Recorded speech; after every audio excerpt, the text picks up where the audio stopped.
What's going on, everybody? It's your boy, the Uncrowned Otaku. Latest chapter of Tenkaichi came out, and let me tell you, this fight, I initially thought it was going to be a one-sided slaughter fest, but there's potential for it to be competitive, and what I thought was going to happen might get overturned. These are the kind of battles that I like. And it's crazy because I thought this was going to be the lamest battle of all. It's turning out to be arguably the most interesting battle to me, in my humble opinion. We have Hayashizaki, a man who despises the gods and has honed his skills in spite of the extraordinary. He is the epitome of an ordinary man working hard, versus Inshun, a young monk trained in the cross spear who has been blessed by the gods, who during this fight has entered and is ascending rapidly to godhood. And as he opened up the first gate, I think it was called the Celestial Gate, something like that, he's overpowering Hayashizaki from last chapter. And in this chapter, it's starting off the same. Hayashizaki can no longer react to Inshun. He can't predict what he's going to do. He has no time to do his EI, his quick draw. Inshun is just having his way with them until Hayashizaki remember what got him to the ball. This is what I love. In mid-fight, mid-death battle, he's having a moment of reflection and remembering where he came from, how he had to get it out the mud. He literally told himself, like, I piled on these skills brick by brick by brick. In his case, he used stones. Stone by stone by stone. So if he's ascending into godhood, I just need to remember what got me here, learn how he operates, and pile on these stones on top of what I already have until I reach the heavens. Dog, you know, he reminds me of Isagi Yoichi from Blue Lock. I just did a Blue Lock review a couple days ago, where Isagi, he's not necessarily good at anything on the field, but he's a master of planning. He learns how other people operate and can start predicting what they're going to do in order to capitalize. And that's what Hayashizaki started doing during this fight.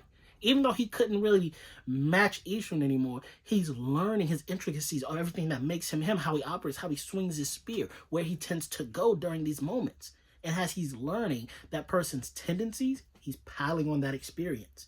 To now, when we see the last chapter, he hits a mean time cutter, bow, cuts him right here, potentially severing that left arm. I think it's the left arm. It could be right arm. I can't remember the panel. But I actually don't think it's deep enough to sever his arm, but it ain't that shallow. Like, it's going to leave his scar. He got the blood gushing. So we're back to a competitive fight. A man blessed, well, not a man, a kid blessed by the gods, talking to his spear, versus a man forsaken by the gods, who has honed his craft in spite of the gods.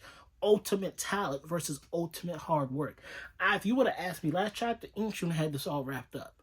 But if you ask me this chapter, it's 50-50 again. We're back to an even playing field.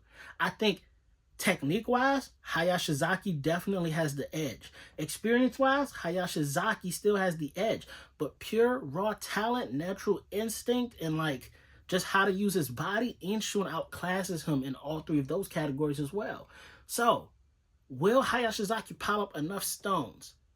I said stones. In his mind, he's piling up stones. Experience to outclass that God-given talent of Inshun. I really can't predict this anymore. I don't know how this is going to go. I'm still Team Hayashizaki because I love Masamune Date. He was my favorite character in Samurai Warriors, all iterations. So I gotta go with, I think, what was he called? The One-Eyed Wolf? One-Eyed Tiger? Something like that. I'm going with Hayashizaki strictly because he's representing Masamune Date, who I love with all my heart. Like, that's my dude.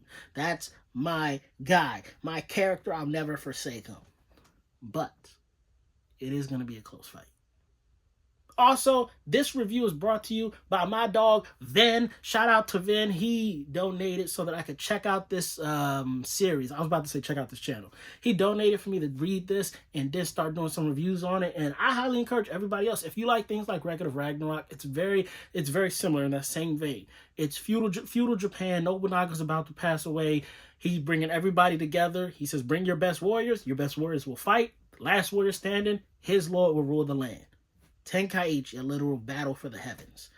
Make sure y'all check it out. Subscribe, follow, thumbs up the video. I almost forgot my outro again, second video in a row. Make sure you do all that social media jazz. Uncrowned Kingdom. I've been your boy, the Uncrowned Otaku. That's the fire that keeps the kingdom burning safe. And I'm going to see y'all in the next video. Peace, bros. Peace, peace, peace, peace.